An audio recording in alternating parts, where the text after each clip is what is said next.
Na inú tému, neplatná STKčka vás môže výjsť poriadne draho. Dopravné úrady po celej krajine v týchto dňoch pripravujú presnú databázu vozidiel bez emisnej či technickej kontroly. Pokuta tak hrozí už aj majiteľom, ktorí svojho tátoša roky nevytiahli z garáže.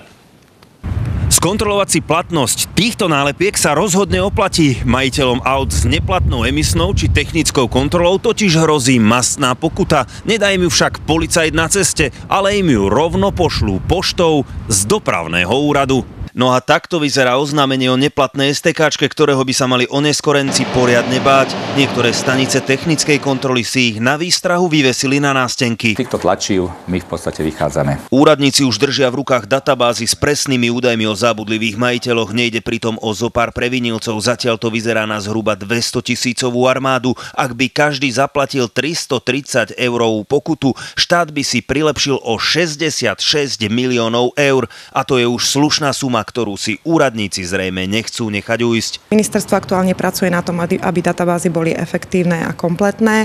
Všetci vlastníci vozidiel, ktorí si nesplnia zo zákona povinnosť o emisnej a technickej kontrole, budú pokutovaní. Medzi ľuďmi to už vyvolalo poriadny rozruch. Pokuta 330 eur je totiž riadny škrt cez rodinný rozpočet. Naviac funguje to automaticky, príde bez upozornenia spolu s oznámením o neplatnej STKčke.